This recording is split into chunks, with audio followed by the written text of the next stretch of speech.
All right, this is John Brabbs from RunMichigan.com talking to Nick Arciniaga, who's running for Adidas and who was started out pacing today, but ended up finishing second overall at the Houston Marathon today. And as we were talking, you said I think you went out pacing Brett Goucher, right? Yeah, pacing Brett Goucher through 25K. That was the main plan. I was placing the lead group. There's me and one other pacer. We were just running side by side as much as possible, running 4:53 to 4:54 pretty much each mile. Came through a half marathon at 1:04:15, which is a little bit slower than we wanted, but considering the conditions, it was fine. And then the other pacer and the guy who eventually won took off on me and Brett. And then Brett and I were running 3:4 together through about 25K. And at 25K, I hit a little bit of a funk.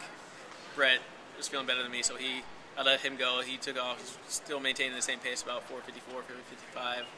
And I slowed down about 10 seconds a mile and ended up getting a second wind and started feeling good again. Able to bring it back to the finish, just about average 5:05 to 5:10 for the last 10 miles or so. So basically feeling decent at that pace, and caught the third place guy with about 10 meters or 400 meters to go. So now, did you see him coming down Lamar's then? Is that where you could see him like in the distance? I heard people announcing that second place was right ahead of me, and like I didn't right when I got into downtown, just off the turn when we merged with the half marathon, I was able to see ahead, and he was 400 meters ahead. I'm like, I guess it's possible that I could catch him, but we'll see. But yeah, I ended up catching him with a quarter to go. Yeah, I mean, did you, when you first made that turn, I know when I did it, the wind kind of caught you. Yeah, it did. And I know it kind of threw you back a little bit, and then were you able to surge after that point? Well, yeah, I mean, it caught me, and once I noticed I instantly leaned forward, and like racing instincts took over at that point. But I was struggling.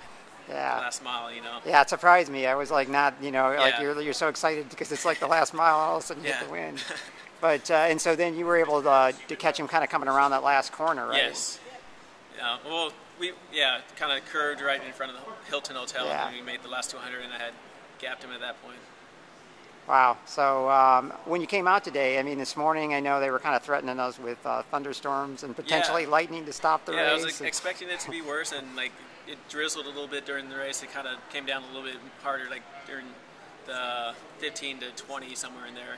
But it was pretty clear when we finished as well, so it wasn't bad at all. And the roads weren't too slippery with the shoes I got, the Adios. That's right. So maybe everybody else should have worn those today. Those are the world record shoes. That's what Hailey wears, so got to wear them. They're good. Yeah, I was going to say, because I know my shoes out there were slipping a little bit today, so I guess next time I should be wearing those.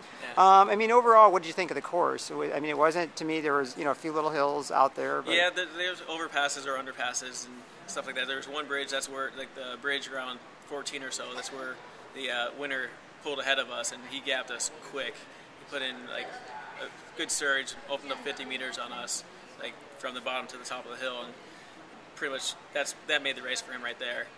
And then I don't know, the hills weren't too terrible. They had good cheering sections out there for us. Like Adidas brought out a bunch of kids from high schools in the area. They were cheering him on, cheering me on. They called me Brett quite a bit as well. So it was entertaining. It actually got me motivated and kept me pushing throughout the race. Now, do you train with Brett then? Yeah, I train. I live with Brett. I train with him pretty much every single day. Sundays we're on our own, so get to do what we want. So, I mean, today it felt probably pretty comfortable running with him then? Yeah, we've been doing the last, 2 weeks, everything side by side together. So, yeah, it was definitely comfortable, like, knowing that he was there and him knowing that I was there. So, used to it. And now, how long have you been running for Adidas then? I got a contract, actually, just before Chicago, so just the beginning of November. And then, like, I've been through the Macmillan Adidas since April last year. But, yeah, I got my own individual high-class contract. So that's got to feel good then. Yeah, it's definitely a load off my back and a little bit more funding, so I just focus on the training. Now, I take it you'll be back here mid-January next year for the trials, right? Oh yeah, for sure. And did you get a chance to tour the course at all? We haven't yet. Like we jogged a little bit up the meridian, and the course, like the finish, is pretty similar to the way that we go out. We go the opposite direction.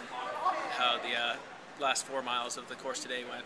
So I got a little bit of it, and then next year, or throughout this next year, we're going to be coming out here a couple times just to preview it, jog it a couple times, do some tempo runs or long runs.